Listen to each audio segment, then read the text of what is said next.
Assalamu alaikum. My name is Neelam. Today we start our unit number 4, that is sport and movement. And today's our topic is disorder of skeletal system. Lecture number 25, and your presenter name is Neelam. Skeletal system.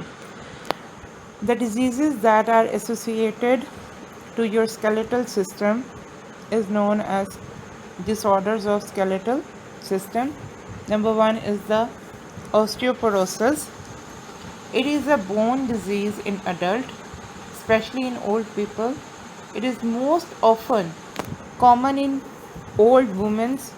In osteoporosis, there is a decrease in the density of bones due to loss of calcium and phosphorus. It may be due to malnourishment, lack of protein and vitamin C, lack of physical activities, or deficiency of estrogen hormone. In old age, there is decreased secretion of growth hormone, and it also led to decreased deposition of minerals in bone matrix. It is one of the function of estrogen to deposit minerals in bone. When the reproductive cycle stops in females, not enough estrogen is secreted. So osteoporosis जो है ये एक हड्डियों की बीमारी है जो कि ज़्यादातर ओल्ड एज पीपल्स में पाई जाती है। ये मोस्टली कॉमन है वुमेंस के अंदर, मेल्स के अंदर इसकी जो रेशो है या शेयर है वो कम है।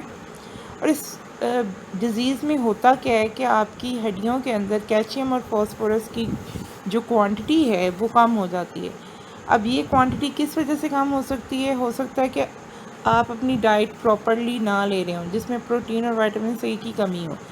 इसके साथ साथ जैसे जैसे हमारी एज बढ़ती है वैसे वैसे हमारी जो फ़िज़िकल एक्टिविटीज़ होती हैं वो कम होती जाती हैं, या आप प्रॉपरली जो है वो फ़िज़िकल वर्कआउट नहीं करते, उस वजह से भी ये हो सकता है। और एक है फीमेल्स के अंदर हार्मोन एस्ट्रोजन हार्मोन की कमी की वजह से भी ये डिज़ीज़ हो सकती है, क्योंकि फीमेल्स के अंदर आफ्टर 45 और 50 ऑलमोस्ट 40 और 45 के बाद जो है इनका मेंस्ट्रुअल साइकिल जो है वो स्टॉप हो जाता है, जिसकी वजह से एस्ट्रोजन हार्मोन उतनी क्वांटिटी में सक्रीट नहीं होता, जिस वजह से ये डिज़ीज़ जो है वो आपको हो सकती है। In old age there is decrease secretion of growth hormone. और इसके साथ साथ जैसे जैसे आपकी ग्रोथ इंक्रीज़ होती है या आपकी एज इंक्रीज़ करती है, वैसे वैसे आपकी बॉडी के अंदर जो सोमैटोट्रोपिन हार्मोन है उसकी क्वांटिटी भी कम होती जाती है, और इस वजह से भी आपकी हड्डियों के जो मैट्रिक्स होता है उसमें मिनरल्स की क्वांटिटी कम हो जाती है। और ये जो डिज़ीज़ है मोस्टली कॉमन किस में है? वुमेंस के अंदर। ये आपके पास जो है वो पिक्चर है जिसमें आपको बोन स्ट्रक्चर दिखाया गया है कि जब ऑस्टियोपोरोसिस होती है तो आपकी बोन्स जो हैं उनकी अंदर डेपोजिशन नहीं होती, मतलब कैल्शियम और फॉस्फोरस जो है उनकी क्वांटिटी ज़्यादा नहीं होती, जिसकी वजह से वो पोरस हो जाती हैं। Next is the arthritis. It is the second disease of skeletal system. It is the swelling and tenderness of one or more of your joints. अब इस डिज़ीज़ में क्या होता है कि आपकी जो joints होते हैं उनमें swelling हो जाती है। The main symptom of arthritis are joint pain and stiffness, और जिसकी वजह से उनमें stiffness आ जाती है और जो आपके joints हैं उनमें बहुत ज़्यादा शदीद किस्म की पेन होती है, विच टिपिकली वर्सन विद एज। और ये जो डिज़ीज़ है वो with the passage of time जैसे जैसे आपकी एज इंक्रीज़ करती है वैसे वैसे जो है इसका इफ़ेक्ट ज़्यादा होता है। The most common type of arthritis are osteo arthritis and rheumatoid arthritis. और दो जो है मोस्ट कॉमनली टाइप्स हैं इसकी आर्थराइटिस की, एक आपके पास ओस्टियो आर्थराइटिस है और सेकेंड रिमेटॉइड आर्थराइटिस है। ओस्टियोआर्थराइटिस जो है वो कार्टिलेज के अंदर जो है डीजनरेशन या डैमेज की वजह से क्रिएट होता है। The hard slippery tissues that cover the end of bones where they form a joint to break down. अब ओस्टियोआर्थराइटिस किस वजह से होगा? कार्टिलेज की वजह से। और कार्टिलेज क्या होते हैं? These are the hard slippery tissues होते हैं that cover the end of the bones which where they form a joint to break down जब वो डीजनरेट हो जाते हैं उसकी वजह से हो सकता है। और rheumatoid arthritis is a disease in which the immune system attack the joint, जिसमें आपका जो इम्यून सिस्टम है वो जॉइंट को क्या करता है, इफ़ेक्ट करता है, जिसकी वजह से आपको रूमेटॉइड आर्थराइटिस होता है। Beginning with the lining of joint, और ये आपकी जो जॉइंट्स की लाइनिंग होती हैं उनको इफ़ेक्ट करता है। फर्स्ट हम डिस्कस करेंगे ऑस्टियो आर्थराइटिस को। The most common type of arthritis that is osteo arthritis involves wear and tear damage to your joint cartilage. इसमें आपके जो कार्टिलेज हैं जो जॉइंट्स में प्रेजेंट होते हैं वो डैमेज होना शुरू होते हैं। The hard slick coating on the ends of the bone where they form a joint. Cartilage cushion the end of the bones and allow nearly frictionless joint motion, but enough damage can result in bone grinding directly on bone, which cause pain and restricted movement. अब क्या होगा कि जब आपकी cartilage है, इसका काम है कि ये आपकी हड्डियों को कुशंस करते हैं, और आप जब मूव करते हैं बोन्स को तो उसमें फ्रिक्शन प्रोड्यूस नहीं होने देते, जिसकी वजह से आपकी जो मूवमेंट होती है वो ईजीली होती है। लेकिन जब आपकी ये कार्टिलेज डैमेज हो जाएंगे तो उस वजह से क्या होगा कि आपकी बोन्स एक दूसरे के साथ रगड़ खाएंगी और डैमेज होना शुरू हो जाएंगी, और उस डैमेज की वजह से आपकी जो मूवमेंट है उसमें भी रुकावट आएगी। This wear and tear can occur very over many years, और it can be hastened by a joint injury or infection. Osteoarthritis also affect the entire joint. It causes changes in the bones and deterioration of the connective tissues that attach muscle to bones and hold the joint together. It also causes inflammation of the joint lining.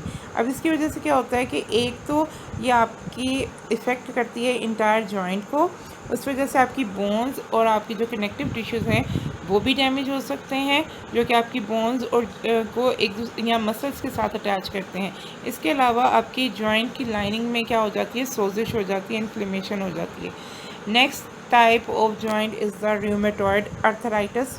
It is the second type of joint arthritis, और ये किस वजह से होता है, जब आपका immune system आपकी जॉइंट की लाइनिंग को इफ़ेक्ट करता है उस वजह से ये आपको होता है। A tough membrane that encloses all the joint. In rheumatoid arthritis, the body immune system attack the lining of the joint capsule, a tough membrane that encloses all the joint part. This lining, that is synovial membrane, become inflamed and swollen. The disease process can eventually destroy cartilage and bone within the joint. अब इसमें क्या होगा कि ये सीधा जाके आपकी joint की लाइनिंग को अटैक करते हैं, और जॉइंट की जब लाइनिंग को अटैक करेंगे तो जॉइंट के अंदर जो पाए जाने वाले सारे पार्ट्स हैं वो इन्फ्लेम्ड हो जाएंगे और स्वेलन हो जाएंगे, जिसकी वजह से आपकी जो इंटायर जॉइंट का हिस्सा है या बोन्स हैं और कार्टिलेज है वो डिस्ट्रॉय हो जाएगा। The third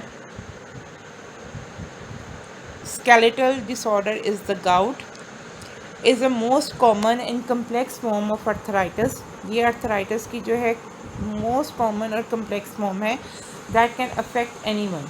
It's characterized by sudden severe attacks of pain, swelling, redness and tenderness in the joint, often the joint at the base of the big toe.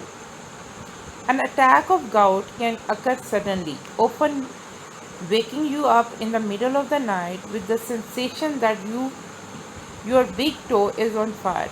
The affected joint is hot, swollen, and so tender that even the weight of the sheet on it may seem intolerable. अब gout के symptoms और science क्या होते हैं? The science and symptoms of the gout almost always occur suddenly and often at night. ये ज़्यादातर अचानक होती हैं, इसके जो सिम्टम हैं वो अचानक शो होंगे या रात के वक्त शो होते हैं। Intense joint pain. Gout usually affect the large joint of your big toe, but it can occur in any joint. Other commonly affected joints include the ankles, knees, elbow, wrist, and finger. The pain is likely to be most severe within the first 4 to 12 hours after it begins.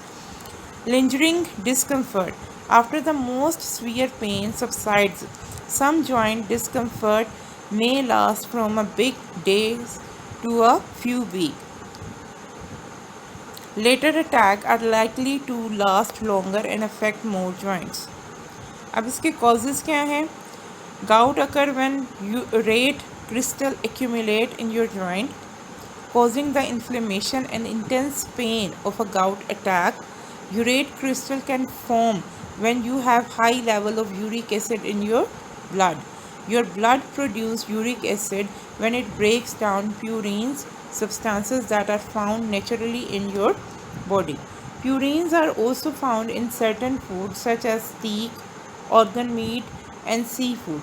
Other food also promote higher level of uric acid such as alcoholic beverages, especially beer and drinks sweetened with fruit sugar. So today's our topic is about skeletal disorder, in which we discuss three disorders. First is the osteoporosis, that is mostly common in women. Second is arthritis. It is basically a joint swelling and tenderness, and its types. First is osteoarthritis, second is rheumatoid arthritis, and third is gout. And we discuss the symptoms and causes of gout. So hope so you understand the topic well.